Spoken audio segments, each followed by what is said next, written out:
Jennifer, thank you. Minneapolis currently in the middle of a 3-day snow emergency, and plow drivers, well, as you can imagine, they're busy. Let's check in with Fox 9's Paul Bloom. He's live in Minneapolis for us. Paul, the city did try out some new parking options for residents this time around. Do you have a feel for how that went?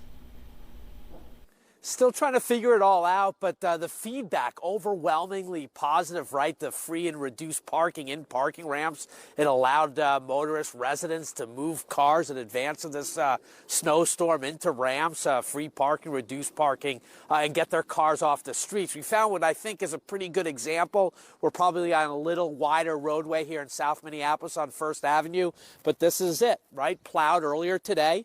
There's some compaction down there, but cars could easily get through. Right now, day 2 of the snow emergency that was called, the odd side, and here are the cars parked.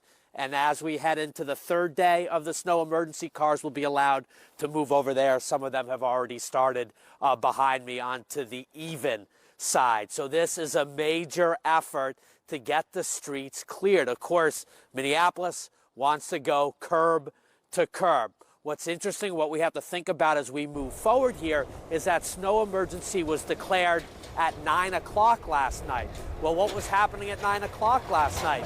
Heavy snow. So those main roads that the plows got to, all of a sudden overnight got several inches. So now the plows are likely going to have to go back to clear off the main roadways. What that could mean here is a second snow emergency with parking restrictions immediately after this one expires. So stay tuned to Fox 9. But as for that citywide parking and the ramps and the parking lots that were made available, people really did love that.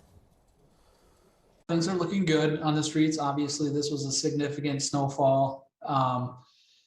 We did complete day 1 of our snow emergency, which is our arterial routes.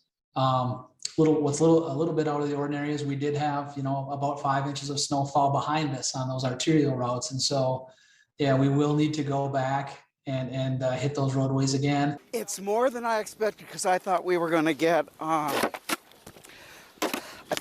another bust. So I was surprised.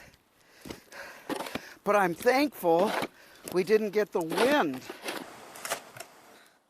And Terry calls a great story right there. Him and his husband helping dig out more than half a dozen neighbors in their Wyndham neighborhood.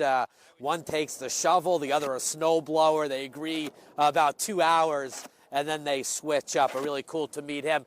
Going back to that parking restriction, the snow emergency, again, officials will make that determination in the days ahead. We'll, of course, follow it. But again, a great example here, plowed. Park one side, switch sides, plows will come through on the other. That's the scene from here in Minneapolis. Now